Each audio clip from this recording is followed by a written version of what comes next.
Bonjour à tous et bienvenue sur France 24 si vous nous rejoignez. C'est donc officiel, Abdelaziz Bouteflika, le président algérien, est de retour en Algérie.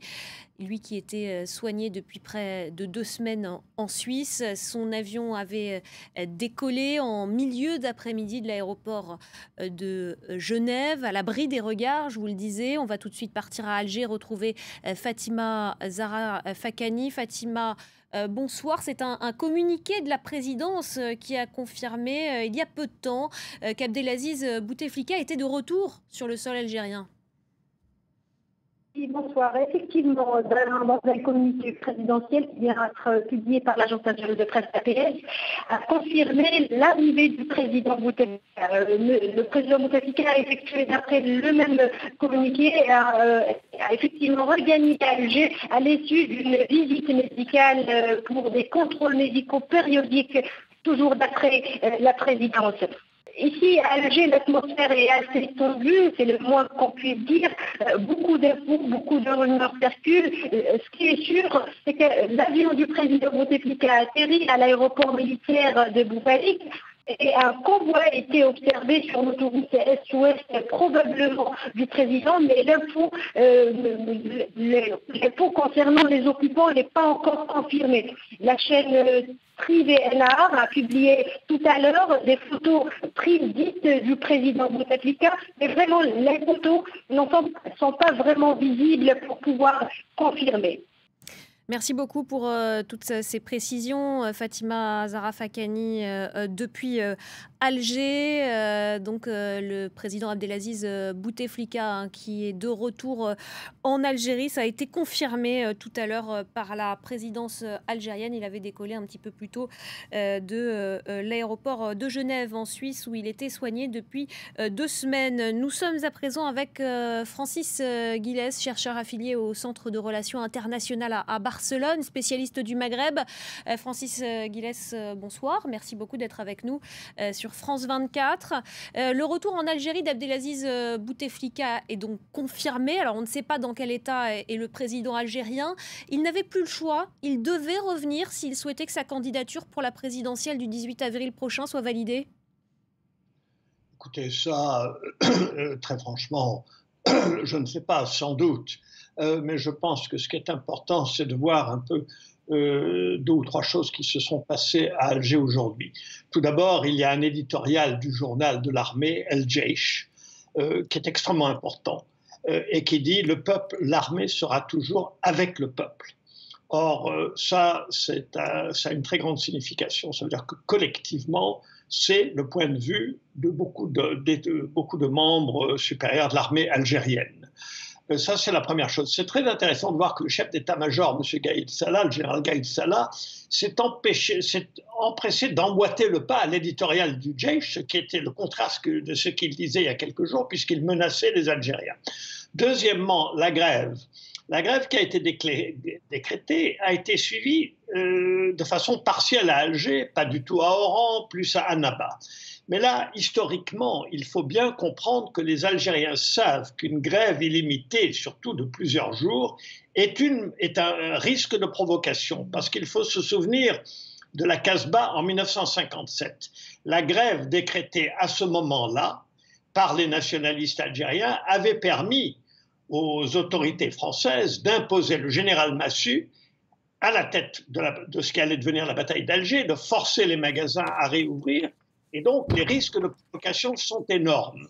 Dans ce cas particulier, on sent que les gens en Algérie sont très conscients de ça. Quatrièmement, plutôt, la tentative de faire rentrer les élèves ou de commencer les vacances plus tôt a un petit peu tourné court, puisqu'il y a des assemblées générales dans beaucoup de facultés de bâtiments universitaires en Algérie, et que l'on entend des chants révolutionnaires, et non seulement des chants révolutionnaires, mais des chants qui remontent à 60-70 ans de l'époque du MTLD, du précurseur du FLN, de Messali Hadj. Donc on a tout un faisceau de faits qui sont très intéressants. On avance, où est-ce qu'on va, on ne sait pas. Mais ce qui est intéressant, c'est que les manifestants et les gens qui contestent le pouvoir raccrochent tout ce qu'ils font à l'époque de la guerre d'Algérie, 1954-62. Et c'est en cela que ça n'est pas un printemps arabe. On va y revenir sur cette mobilisation dans quelques instants. Une petite question encore sur ce retour du président algérien Abdelaziz Bouteflika. Est-ce que ça peut faire évoluer cette contestation qui dure depuis le 22 février maintenant, une contestation qui monte en puissance? On l'a vu vendredi dans les rues du pays, ils étaient des millions. Écoutez, de toute façon, le président Bouteflika est extrêmement malade et n'est pas vraiment capable d'assumer ses fonctions. C'est ça qui ne change pas, qu'il soit à Genève ou en Algérie. Il n'a pas prononcé de discours public depuis 6 ou 7 ans. Donc ce problème-là ne change pas, qu'il soit en Algérie ou ailleurs. Donc de ce point de vue, la crise politique reste entière. Et je pense que ce qui est intéressant, il faut retourner à vendredi dernier, la police jouait un rôle de protection de la manifestation. Il y a eu des tas de tentatives des jeunes, certains encagoulés, d'autres dans des voitures qui circulaient rue d'Ilouche Mourad à contre-courant. Il y a des tentatives de débordement et de provocation, et cela continuera. Ce qui me frappe, moi, c'est que dans ce que je vous ai dit plus tôt sur la grève, tout ça, c'est qu'on sent que les Algériens, l'Algérien ou l'Algérienne moyenne qui manifestent à tous les niveaux sociaux, sont très conscients des provocations qui peuvent venir, qui continueront, et font très attention de ne pas tomber dans le piège. D'autre part, comme je l'ai dit, l'éditorial d'El Jaish vaut son poids en or, parce qu'en mars 1991, quand les islamistes manifestaient contre l'arrivée de la coalition en Irak, insultant l'armée, il y avait eu un éditorial de El Jaish qui annonçait de façon très claire le coup d'État de janvier 92. Donc je crois que c'est un journal qu'il faut suivre avec beaucoup de soin. Francis Guilès, vous restez avec nous. J'aimerais qu'on regarde en images justement les manifestations de la journée de ce dimanche. Manifestations toujours à Alger notamment pour qu'Abdelaziz Bouteflika renonce à briguer un 5e mandat. Les étudiants à qui le pouvoir, on l'évoquait, a imposé des vacances forcées, se sont rassemblés sur les campus du pays. Quant à l'appel à la grève générale, eh bien, il a été diversement suivi. Valériane Gauthier. Sur la célèbre place Odin d'Alger, un cordon de police tente de bloquer l'accès au boulevard Mohamed V. Des centaines d'étudiants manifestent dans la capitale. On est sorti aujourd'hui pour dire qu'on ne veut pas de 5e mandat. Ça suffit, il y en a marre. Après les rassemblements massifs de vendredi contre la candidature d'Abdelaziz Bouteflika à un 5e mandat, le gouvernement a décidé d'avancer les vacances. Elles commencent ce dimanche 10 mars au lieu du 21 mars comme prévu initialement. Elles seront également allongées de 10 jours pour courir jusqu'au 4 avril. Une mesure adoptée selon les étudiants pour affaiblir le mouvement de protestation. Parallèlement, un appel à la grève générale a été lancé. Il est partiellement suivi. À Alger, les transports sont à l'arrêt. Aucun train ne part des gares de la capitale et aucun métro ou bus ne circule. Des commerces sont fermés dans différentes villes du pays, comme ici à Constantine ou à Tizi Ouzou. Les salariés de 2 grands groupes privés, le conglomérat agroalimentaire Cévital et l'entreprise nationale des hydrocarbures Sonatrach suivent aussi le mouvement. Myriam Amelal m'a rejoint sur ce plateau. Myriam, vous êtes présentatrice du Journal de l'Afrique sur France 24. Vous suivez de très près cette crise politique en Algérie. Ce retour d'Abdelaziz Bouteflika, ça y est, il est confirmé. Il y a eu ce communiqué tout à l'heure de la présidence algérienne. Comment il peut être perçu par les manifestants, des manifestants qui continuent à rester mobilisés? On vient de le voir. J'aimerais qu'on s'arrête un instant, Claire, si vous le voulez bien, sur cette journée assez folle avec toutes ces rumeurs, etc. On a 2 deux choses. On a d'un côté un avion qui appartenait au gouvernement algérien qui était à l'aéroport de Genève, un président qui est hospitalisé depuis 2 semaines à l'aéroport de Genève. On ne savait pas si cet avion était là pour le président. L'avion a décollé, on ne savait pas si le président était dedans. L'avion a atterri à l'aéroport militaire de Boufarik, on ne savait toujours pas s'il était dedans. Et ensuite, quelques heures après, on a eu une confirmation officielle que le président était bien dans l'avion sans avoir une image de lui, à part une image de la télévision privée An-Nahar qui montre un cortège de voitures en disant que le président était dans ces voitures.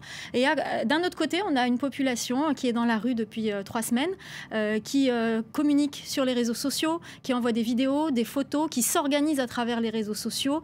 C'est quand même, il y a une incroyable différence entre les modes de communication, entre cette génération et l'autre. On a l'impression d'un côté une communication presque soviétique et puis de l'autre une population jeune, une nouvelle génération qui demande au système de partir, qui demande une deuxième république. Rien que la façon peut vous donner une idée de la réaction. Aujourd'hui, je ne pense pas que ce retour puisse calmer. Je ne pense pas que ça attise quoi que ce soit. Je pense que ça va tout simplement maintenir cette mobilisation qui a montré d'ailleurs aujourd'hui qu'elle était encore bien présente. Ces étudiants qui étaient dans la rue, cette grève générale qui a été quand même bien suivie à travers le pays, sauf peut-être la capitale, ça sera, je pense, la continuité de la mobilisation. On va retrouver tout de suite à Barcelone notre invité Francis Guillès, chercheur affilié, je le rappelle, au Centre de Relations Internationales de Barcelone. Francis Guillès, vous avez également couvert pendant 18 ans pour le Financial Times l'actualité du Maghreb. Ce retour d'Abdelaziz Bouteflika, voilà, il était inévitable. À un moment, il devait bien rentrer dans le pays. Quelle est la marge de manœuvre désormais du camp Bouteflika alors que le temps presse, les élections sont prévues pour le 18 avril prochain? Écoutez, je crois que l'essentiel dans ce genre de situation extrêmement fluide et quelque peu dangereuse, c'est d'éviter la violence. Je crois que tout le monde en Algérie en est conscient, parce que la violence, tant pendant la guerre civile des années 90 que pendant la guerre de libération nationale, a laissé des marques profondes sur la psyché algérienne. Donc il faut éviter les débordements, les provocations. Et c'est pour ça que je rappelle l'éditorial de El Jaish, parce que c'est extrêmement important. L'armée demeure la colonne vertébrale de ce pays. Elle a un poids considérable et elle n'est pas faite que d'officiers qui sont inféodés au président Bouteflika.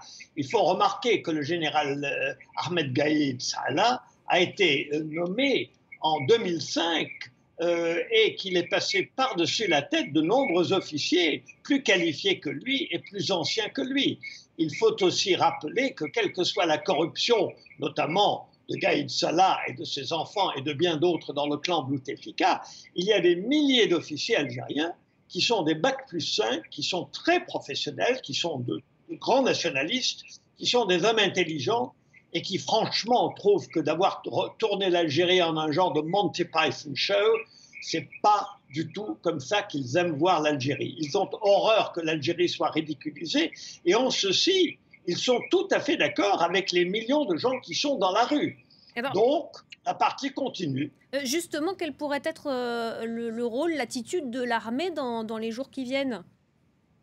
Écoutez, je pense qu'il y a déjà depuis plusieurs jours, j'en suis persuadé, des conciliabules entre, qu'on appelle ça quelques centaines, quelques milliers de personnes, peu importe, entre des gens qui vraiment tiennent les rênes du pouvoir en Algérie, et ça peut être assez large. Il ne s'agit pas de 20 personnes. C'est quelque chose de beaucoup plus large que ça. Il ne faut pas oublier que dans les élections présidentielles, en dehors de la dernière, il y a 4 ans, l'armée se réunissait dans ces régions militaires, qu'il y avait des discussions entre officiers, et puis qu'ensuite un consensus remontait en haut. Il y a 4 ans, le président a réussi à empêcher ces discussions aux grandes dames des officiers. Donc il y a tout un processus de consultation dans différents groupes qui se fait. Alors c'est peut-être pas la démocratie, mais ça n'est pas non plus le règne d'un homme seul. Alors surtout que cet homme est incapacité, qu'il ne prend pas part visiblement aux discussions. Donc on est dans une partie très complexe et comme je dis, l'essentiel dans les semaines à venir, c'est d'éviter la violence et la provocation. Mais je suis relativement rassuré par la position du journal de l'armée et d'ailleurs emboîté par le chef d'état-major qui a quelques jours menacé les Algériens. Aujourd'hui, il emboîte le pas à El Jeish. Donc la discipline, quelque part, règne à ce niveau-là. Myriam Amelal, vous vouliez réagir? Oui, absolument. Je voudrais ajouter qu'aujourd'hui, le chef d'état-major et qu'il a eu un discours beaucoup plus édulcoré que ceux des précédents jours où il me brandissait le chaos, la menace du chaos. Il a dit « l'ANP, l'Armée nationale populaire et le peuple partagent les fondements d'une vision unique du futur de l'Algérie ». Le ton change et je partage absolument ce que disait notre invité sur cette armée qui n'est pas une armée compacte. Et d'ailleurs, le peuple, dans les manifestations, n'a pas de slogan contre l'armée. Ça, il faut le signaler. L'armée est respectée. Au contraire, il y avait ce slogan peuple armé, garante de la stabilité. Absolument, et il y a ce slogan qu'on a entendu et qu'on entend toujours, Jaish Shab Khawa Khawa, qui veut dire le peuple et l'armée sont frères. Donc je pense que le peuple attend que cette armée aide à cette transition vers un nouveau système, vers une nouvelle république. On le disait, il y a eu des manifestations aujourd'hui en Algérie. On l'a vu, manifestations notamment d'étudiants. Et il y a eu également des rassemblements en France. Ils sont des milliers à être descendus dans les rues de plusieurs villes de l'Hexagone contre la candidature d'Abdelaziz Bouteflika à un 5e mandat. Rassemblement à Marseille, vous le voyez, mais aussi à Paris, place de la République. Ils étaient 10 000 selon la préfecture de police. Écoutez ces réactions de manifestants. Elles ont été recueillies par notre envoyé spécial Jonathan Walsh. Nous demandons aux gens qui sont au pouvoir de répondre au peuple algérien. Ce n'est pas possible que l'Algérie possède autant de pétrole, autant de gaz, autant de matières premières et sa jeunesse vit à l'étranger dans des conditions abominables. Nous sommes une force, plusieurs générations, à être debout pour changer les choses. Laissons la chance à cette jeunesse. On a beaucoup de gens compétents, des gens brillants, des intellectuels de haut niveau. Laissons-les agir. Ils peuvent que le bien de leur pays. Myriam Amelal, on vient de le voir, une diaspora algérienne extrêmement mobilisée aussi contre cette nouvelle candidature du président Abdelaziz Bouteflika. Cette diaspora est proche du pays, que ce soit géographiquement ou sentimentalement. On regarde toujours du côté de l'Algérie. Depuis toujours, d'ailleurs, pendant la décennie noire, il y avait aussi des manifestations de soutien au peuple algérien. Et aujourd'hui, cette diaspora n'a pas loupé le rendez-vous, si je puis dire, et était présente aujourd'hui pour soutenir. C'est probablement important de l'autre côté de la Méditerranée de savoir qu'il y a ce soutien parce que c'est la famille aussi qui sort dans les rues de Paris pour soutenir sa famille dans les autres wilayas du pays. Donc c'est un signe fort. C'est peut-être même préférable que le soutien se manifeste de cette façon que par des déclarations officielles. Merci beaucoup, Myriam Amelal, pour cet éclairage. Merci également à Francis Guilles, qui était notre invité pour cette édition. Francis Guilles, qui a suivi pendant 18 ans pour le Financial Times l'actualité du Maghreb. Merci beaucoup à tous les deux. Je rappelle donc la principale information de cette édition. Le président algérien Abdelaziz Bouteflika est bien de retour en Algérie. C'est ce qu'a confirmé tout à l'heure un communiqué de la présidence algérienne. Son avion avait décollé tout à l'heure de Genève à l'abri des regards. Le président donc de retour alors que la contestation elle se poursuit. On l'a vu dans les rues d'Alger mais aussi dans les rues de Paris où ils étaient 10 000 ce dimanche selon la préfecture de police. Voilà pour cette large page consacrée à l'actualité algérienne, à la une également de l'actualité internationale